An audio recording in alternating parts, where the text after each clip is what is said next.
ان الحمد للہ نحمده ونستعینه ونستغفره ونعوذ باللہ من شرور انفسنا ومن سیئات اعمالنا من یهدی اللہ فلا مضل له ومن یضلله فلا ہادی له اشہد ان لا الہ الا اللہ وحدہ لا شریک له واشہد ان محمدا عبدہ ورسولہ رب اشرح لی صدری ویسر لی امری واحلل عقدۃ من لسانی یفقہوا قولی اللہم ارنا الحق حقا وارزقنا اتباعہ وارنا الباطل باطلا وارزقنا اجتنابہ اللہم ایدنا بروح القدس۔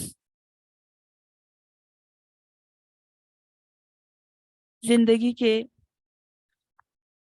سفر میں سب سے قیمتی لمحات وہ لمحات ہیں جو انسان کلام اللہ کے ساتھ گزارتا ہے، اور جو لمحات بھی ہم اللہ کی کتاب کے ساتھ گزارتے ہیں وہ دراصل ہم اپنے رب کے ساتھ گزارتے ہیں۔ ایمان والوں کی زندگی میں یہ وقت بہت اہم ہوتا ہے جب ان کا رب ان کی طرف متوجہ ہوتا ہے۔ چہرے کے ایکسپریشنز، ہمارے چہروں کے ایکسپریشنز اس کی نگاہ میں ہوتے ہیں۔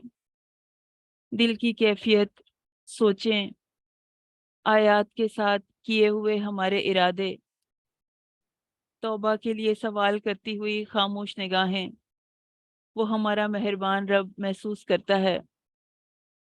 ہمارے اعمال نامے میں ہر چیز مائنیوٹ ڈیٹیلز کے ساتھ محفوظ کر لی جاتی ہے، پھر یا تو وہ ہمارے حق میں حجت ہو جاتی ہے یا پھر ہمارے خلاف حجت بن جاتی ہے۔ تو ابتدا کرتے ہیں۔ اعوذ باللہ من الشیطان الرجیم، بسم اللہ الرحمن الرحیم۔ سورہ ہجر۔ ہجر کا مطلب ہوتا ہے روک، رکاوٹ، پتھر۔ قوم سمود کا ایک شہر تھا، اس کا بھی نام ہجر تھا۔ اس سورہ میں 99 آیات ہیں، 730 ورڈز ہیں اور 2827 لیٹرز ہیں اور 6 رکوع ہیں۔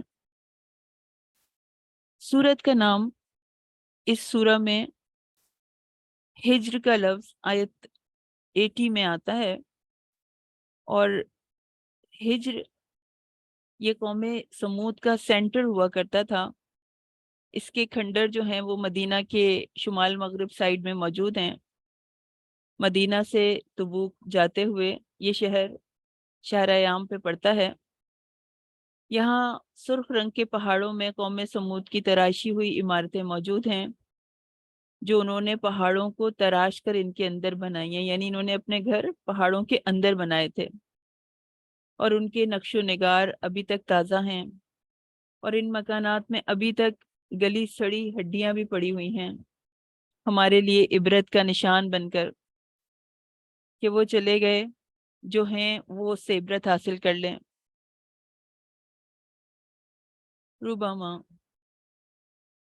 ربما یود الذین کفروا لو کانوا مسلمین۔ ربما اس آیت میں کثرت کے معنی کے لیے استعمال ہوا ہے کہ بہت مرتبہ ایسا ہوگا کہ وہ وقت آئے گا جب یہ لوگ جنہوں نے کفر کیا ہے وہ تمنا کریں گے، یودو چاہیں گے، تمنا کریں گے، لو کانوا مسلمین، کہ وہ کاش وہ مسلمان ہوتے۔ ذرہم، چھوڑو انہیں، یا کلو، وہ کھائیں پئیں، وہ یتمتعوا، اور دنیا کے فائدے اٹھائیں، ویلہمہم الامل، اور دھوکے میں ڈالے رکھے ان کو، غافل کیے رکھے ان کو امید، فسوف یعلمون، تو ان قریب وہ جان لیں گے۔ تو بہت مرتبہ ایسا ہوگا کہ یہ لوگ خواہش کریں گے کہ کاش وہ مسلمان ہوتے۔ جو لوگ اللہ کی کتاب سننا نہیں چاہتے، جب پڑھی جاتی ہے تو اس کا مذاق اڑاتے ہیں، اس کی طرف بلایا جاتا ہے تو نہیں آتے. تو ایک وقت ایسا آئے گا کہ یہ تمنا کریں گے کہ کاش ہم نے سن لیا ہوتا. کہیں گے قولو لو کننا نسمع او ناقل ما کننا فی اصحاب السعیر. اگر ہم نے سنا ہوتا اور ہم نے اس کو سوچا سمجھا ہوتا تو ہم آگ کے ساتھیوں میں نہیں ہوتے. کاش ہم ایمان لائے ہوتے، کاش ہم نے اسلام قبول کر لیا ہوتا. فتح مکہ کے موقع پر جب حضرت صلی اللہ علیہ وسلم مکے کے قریب پہنچ گئے تھے تو رات کو جگہ جگہ آگ جلانے کا حکم دیا. تو جب سب صحابہ نے آگ جلائی تو ایسے لگنے لگا جیسے پورے جنگل میں آگ جل رہی ہے. مکہ کا ایسا محسوس ہوا کہ پوری طرح سے محاصرہ کر لیا گیا ہے. مکہ کے لوگ خوفزدہ ہو گئے تھے اور نکل کے دیکھنے لگے. ان کی ہمت نہیں ہو رہی تھی باہر نکلنے کی. حضرت عباس رضی اللہ تعالیٰ عنہ پہرے پر تھے تو انہوں نے ابو سفیان کو دیکھ لیا جو کہ آ کے معائنہ کر رہا تھا. تو ان کو اپنی سواری پہ بٹھا کر نبی کریم صلی اللہ علیہ وسلم کے پاس لے گئے. تو حضرت صلی اللہ علیہ وسلم نے ابو سفیان سے پوچھا کہ کیا تمہیں ابھی بھی یقین نہیں آیا کہ اللہ کے سوا کوئی معبود نہیں ہے؟ تو انہوں نے جواب دیا تھا، وہ ابھی تک مسلمان نہیں ہوئے تھے، لیکن انہوں نے یہ جواب دیا کہ اگر اللہ کے سوا کوئی معبود ہوتا تو آج وہ ہمارے کام آتا. تو ان کے چہرے پر گزرتے رنگ میں ان کے جواب میں کی تمنا چھپی ہوئی تھی کہ کاش ہم مسلمان ہو چکے ہوتے. فتح مکہ پر حضرت صلی اللہ علیہ وسلم نے جب سب کو اکٹھا کیا تھا اور ان سے خطاب کر کے پوچھا تھا کہ میں تمہارے ساتھ کیا سلوک کرنے والا ہوں، تو ایک ایک شخص جو وہاں موجود تھا ان کے دل میں یہ خیال آ رہا تھا کہ کاش ہم مسلمان ہوتے، ہمیں یہ وقت نہ دیکھنا پڑتا. پھر قیامت کے دن حدیث سے ہمیں پتہ چلتا ہے کہ کافر اس بات کی تمنا کریں گے کہ جب جب مسلمانوں کو، اس کے علاوہ جب جب مسلمانوں کو فتح ملتی ہے، کامرانی ملتی ہے، کفار کو شکست اور رسوائی ملتی ہے، تو پھر کفار اس وقت چاہیں گے کہ وہ مسلمان ہو گئے ہوتے. موت کے وقت بھی اس تمنا کا اظہار کریں گے، جیسا کہ سورہ مومنون کی آیت میں آتا ہے کہ یہاں تک کہ جب ان میں سے کسی کے پاس موت آتی ہے تو کہتا ہے اے میرے رب مجھے واپس بھیجو تاکہ میں جو کچھ چھوڑ آیا ہوں اس میں نیک عمل کر لوں. ہرگز نہیں، اب تو یہ ایک بات ہے جسے وہ کہنے والا ہے. جب موت کے بعد کی سختیوں میں، خصوصاً جب آگ میں ڈالے جائیں گے، تب اس تمنا کا اظہار کریں گے. اور سب سے زیادہ حسرت سے یہ خواہش تو جب کریں گے جب مسلمانوں میں سے جو جہنم میں جانے والے مسلمان ہیں وہ سب کے سب نکال لیے جائیں گے. یعنی وہ اپنے گناہوں کی سزا بھگت کے اللہ تعالیٰ ان کو نکال لے گا، جتنے انہوں نے گناہ کیے ہیں اس کے لیے جب وہ سزا بھگت چکیں گے تو اللہ تعالیٰ ان کو نکال لیں گے. تو اس وقت یہ تمنا کریں گے کہ کاش ہم بھی مسلمان ہوتے اور ہمیں بھی کسی طرح اس جہنم سے چھٹکارا مل جاتا. کہا جا رہا ذرہم یاکلوا، انہیں چھوڑ دیں، وہ کھانے پینے کو ایکسپلور کرنے میں لگے رہیں. یعنی ایک زندگی کا مقصد بن گیا ہے کھانا پینا، بس اسی میں لگے رہو، اور انٹرٹینمنٹ اور ڈرامے اور فلمیں اور سوشل میڈیا سب میں لگے رہو. چھوڑ دو ان کو، یہ انہوں نے اپنے لیے جو طریقہ زندگی چنا ہے بس اس میں ان کو مست رہنے دو. جھوٹی امیدوں کے پیچھے بھاگتے رہیں، زندگی کے جھوٹے ٹارگٹس کے پیچھے بھاگتے رہیں. فسوف یعلمون، ان قریب وہ وقت آنے والا ہے کہ انہیں سب کچھ پتہ چل جائے گا کہ کیا حق تھا، کیا حقیقت تھی، کیا جھوٹ تھا، ان لوگوں نے اپنی زندگیوں کو کیسے ضائع کیا. پھر اللہ تعالیٰ قرآن کی طرف، قرآن کی حفاظت کی طرف ہماری توجہ مبذول کرا رہے ہیں. انا، بے شک ہم، نحنو ہم، نزلنا الذکر، ہم نے یہ ذکر اتارا، وَإِنَّا لَهُ لَحَافِظُونَ، اور ہم ہی اس کی حفاظت کرنے والے ہیں. اس جملے میں اللہ تعالیٰ نے بے حد تاکید کے لیے، یعنی لفظ ہم نے آ رہا ہے، ہم نے کو 3 دفعہ دہرا ہے. انا میں، نا میں ہم نے آ رہا ہے، دوسرا نحنو میں ہم نے آ رہا ہے، پھر نزلنا میں، نا میں. تو بہت کوشش بھی انسان کرے تو اردو میں اس کا ایگزیکٹ ترجمہ نہیں کر سکتا، اتنا زور دیا جا رہا ہے اس بات پر۔ قاضی اسماعیل بصری سے پوچھا گیا کہ اس میں کیا راز ہے کہ پہلی کتابیں قرآن کی طرح محفوظ نہ رہ سکیں، تو انہوں نے فرمایا کہ اللہ تعالیٰ نے ان کی حفاظت انسانوں کے ذمے لگائی تھی، جبکہ قرآن کی حفاظت اللہ تعالیٰ نے اپنے ذمے لی ہے۔ تو قرآن اور حدیث قیامت تک کے لیے ہر انسان کے لیے ہیں۔ ہر کتاب ایک قوم اور ایک وقت تک کے لیے تھی، لیکن قرآن سب کے لیے کامن ہے، اور سب اس سے، سب کی اپروچ میں ہے، سب اس سے فائدہ اٹھا سکتے ہیں، ہر شخص کے لیے اویلیبل ہے، چاہے وہ مسلمان ہو یا کافر۔ جس طرح قرآن اپنے الفاظ اور معنی کے اعتبار سے معجزہ ہے، جن اور انس اس کی ایک آیت بھی نہیں بنا سکتے، اسی طرح یہ بھی اللہ تعالیٰ کا معجزہ ہے کہ اس میں رد و بدل کوئی نہیں کر سکتا۔ قرآن کی حفاظت کا یہ وعدہ حیرت انگیز طور پر اللہ تعالیٰ نے پورا کیا ہے، اور ابھی بھی پورا ہو رہا ہے۔ قرآن کے سوا دنیا کی کوئی کتاب ایسی نہیں ہے جو 1400 سال گزرنے کے باوجود بھی اس طرح محفوظ ہو کہ اس کے کسی ایک حرف میں بھی رد و بدل نہ ہوئی ہو۔ پھر دنیا بھر میں قرآن کے جتنے نسخے موجود ہیں، ان میں معمولی سا بھی اختلاف نہیں ہے۔ اس کے علاوہ اللہ تعالیٰ نے ایسے اس کو محفوظ کیا کہ یہ لاکھوں کروڑوں انسانوں کے سینے میں موجود ہے۔ اس کی رد و بدل کے لیے آپ کا کیا خیال ہے؟ کوششیں نہیں ہوئی؟ بہت کوششیں کی، بہت کوششیں کی، لیکن اللہ تعالیٰ نے ان سب کو ریجیکٹ کر دیا۔ جس چیز کی حفاظت اللہ تعالیٰ کرنا چاہے اسے کوئی نہیں نقصان پہنچا سکتا۔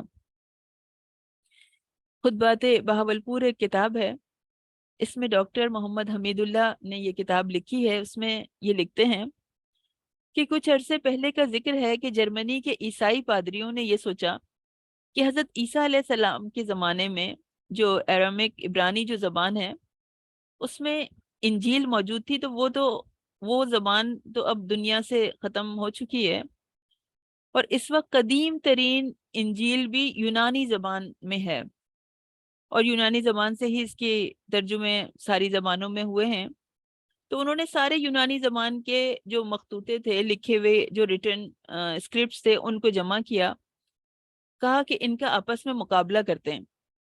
تو ان سب کو جمع کیا گیا، چاہے وہ مکمل تھی یا پارشلی، اس کو جمع کیا گیا جو جو بھی اس کا موجود تھا، پھر اس کے ایک ایک لفظ کا آپس میں کمپیئر کیا گیا۔ تو اس کے بعد جو رپورٹ شائع ہوئی، وہ رپورٹ یہ تھی کہ کوئی 2 لاکھ اختلافی روایات ملتی ہیں، اور اس کے بعد یہ جملہ ملتا ہے کہ اس میں 1/8 اہم ہیں۔ 2 لاکھ اختلافی روایات، یعنی مضمونی چینج ہے۔ 2 لاکھ ہے، یعنی اس کی فریکوینسی 2 لاکھ ہے۔ یہ نہیں کہہ رہے کہ کوئی زیر زبر پیش کی غلطیاں اتنی مل رہی ہیں، بلکہ روایات ہی کی غلطیاں اتنی زیادہ ہیں کہ ہر ایک کا مضمون الگ ہے۔ اس رپورٹ کے شائع ہونے کے بعد کچھ لوگوں کو قرآن کے متعلق بھی یہ حسد پیدا ہوا کہ اس کے بارے میں بھی ہمیں تحقیق کرنی چاہیے۔ تو جرمنی میں میونخ یونیورسٹی میں ایک ادارہ قائم کیا گیا، قرآن مجید کی تحقیقات کا ادارہ۔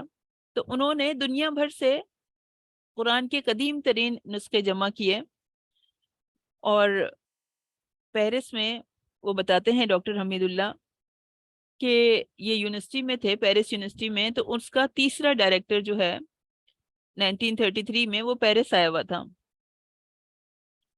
تو وہ یہ اس لیے وہاں پر اس لائبریری میں آیا ہوا تھا، پیرس کی لائبریری میں، کہ وہاں قرآن مجید کے قدیم نسخے جو ہیں وہ ان کی پکچر اپنے پاس حاصل کرے۔ تو کہتے ہیں کہ وہ جو پرسنلی ان سے آ کے ملا، تو اس وقت کہتا تھا کہ اس نے بتایا کہ اس وقت ہمارے پاس قرآن کے 42,000 نسخے موجود ہیں، اور ہم آپس میں ان کو کمپیئر کر رہے ہیں۔ اور دوسری جنگ عظیم میں اس ادارے کی عمارت پر ایک امریکی بم گرا، لیکن جنگ شروع ہونے سے پہلے ہی اس کی ایک عارضی رپورٹ شائع ہو چکی تھی، اور اس کے الفاظ یہ تھے کہ قرآن کریم کے نسخوں میں مقابلے کا جو کام ہم نے شروع کیا تھا وہ ابھی مکمل تو نہیں ہوا، مگر اب تک جو نتیجہ نکلا ہے وہ یہ ہے کہ ان نسخوں میں کہیں کہیں کتابت کی غلطی تو ملتی ہے، یعنی یہ ہو سکتا ہے کہ کہیں زیر زبر پیش کی غلطی ملی ہو، مگر اختلاف روایت ایک بھی نہیں ہے۔ تو یہ تجزیہ مسلمانوں نے نہیں کیا بلکہ غیر مسلموں نے کیا ہے۔ تو اللہ تعالیٰ کی یہ بات اس کی ہر بات کی طرح سچی ثابت ہوئی کہ ہم نے اس کو نازل کیا اور ہم ہی اس کی حفاظت کرنے والے ہیں۔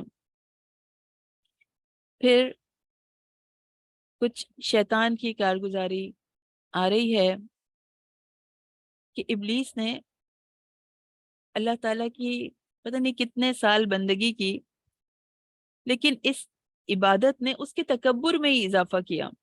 وہ اپنے آپ کو پتہ نہیں کیا سمجھنے لگا۔ اللہ تعالیٰ نے اسے ایک مخلوق کے سامنے سجدہ کرنے کا حکم دے دیا تو اس کے اندر تکبر جو ہے وہ طوفان بن کے اٹھا، اور اس کی جتنی نیکی تھی، جتنی عبادات تھی، سب کو جلا کے رکھ دیا۔ وہ بھول گیا کہ میں نے اس سے پہلے کیا کیا تھا، کہ اللہ تعالیٰ اللہ کے آگے گستاخی کا رویہ اختیار کر لیا، نہایت گستاخی سے بولا کہ میں جس گمراہی کے راستے میں پڑا ہوں، کہتا ربی بما اغویتنی، جس طرح تو نے مجھے گمراہ کیا، جس طرح تو نے میرے اللہ کو بلیم کر رہا ہے، جس طرح تو نے مجھے گمراہ کیا ہے اس طرح اس کی ذمہ داری مجھ پر نہیں ہے بلکہ تیرے اوپر ہے۔ اللہ ہی کو بلیم کر رہا ہے، تو کہہ رہا ہے کہ تو نے مجھے ایک مخلوق کو سجدہ کرنے کا حکم کیوں دیا؟ تو اب اس کے نتیجے میں ہر ممکن طریقے سے تیرے بندوں کو گمراہ کرنے کی کوشش کروں گا۔ تو اللہ نے فرمایا میں تمہیں اس کے لیے مہلت دے چکا ہوں، تمہارا جو جی میں آئے تم کرو، لیکن یہ یاد رکھو کہ میرے مخلص بندوں پہ تمہارا بس نہیں چلے گا۔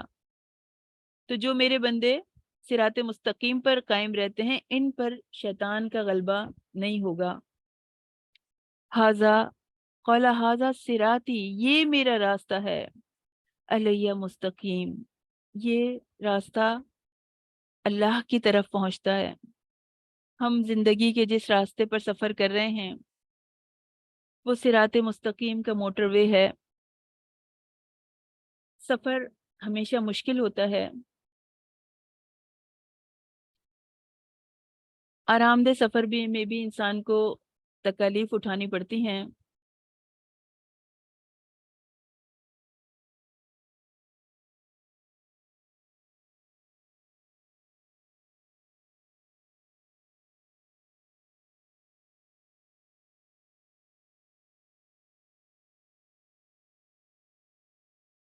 تو صبر اور برداشت کے مرحلے آتے ہیں۔ جس موٹر وے پہ ہم جا رہے ہیں اس میں بہت سارے ایگزٹس بھی ہیں۔ شیطان ہر ایگزٹ پہ چاہتا ہے کہ ہم صراط مستقیم سے باہر نکل جائیں اور شیطان کے پھیلائے ہوئے جال میں پھنس جائیں، اس کے آلٹرنیٹیو ٹریکس پہ آ جائیں۔ تو اس نے ان ٹریکس کو بہت سجایا ہے، خوبصورت بنایا ہے، بڑی چمک دمک ہے اس میں، بڑی اٹریکشن ہے اس میں۔ تو ہمیں ان ٹریپ سے بچنا ہے، کیونکہ اس کا اینڈ کھائی پر ہوتا ہے، اس کا اینڈ اللہ کے عذاب پر ہوتا ہے، اور اس وقت ثم مأواہم جہنم، اور پھر اس سے نکلنے کا کوئی راستہ نہیں ہے۔ پھر اگر صراط مستقیم پر جو چلا جا رہا ہے اور اس کے راستے میں آنے والی تکالیف کو برداشت کر رہا ہے تو یہ راستہ اللہ کی رحمت پہ ختم ہوتا ہے۔ یعنی سفر کرنے والے کے لیے ڈیسٹینیشن چوز کرنے کا اختیار ہے، دہکتی آگ یا مہکتا باغ، یہ ابھی ہمیں ڈیسائیڈ کرنا ہے کہ ہمیں اللہ کے وعدوں پر اعتماد ہے یا شیطان کے وعدوں پر۔ اللہ تعالیٰ نے ہمیں بتا دیا ہے، اب اس سے بچنا ہمارا کام ہے۔ تو یہ راستے جہنم کی طرف جاتے ہیں۔ جہنم کے بارے میں بتایا جا رہا ہے جو بھی شیطان کے راستے پر چلے گا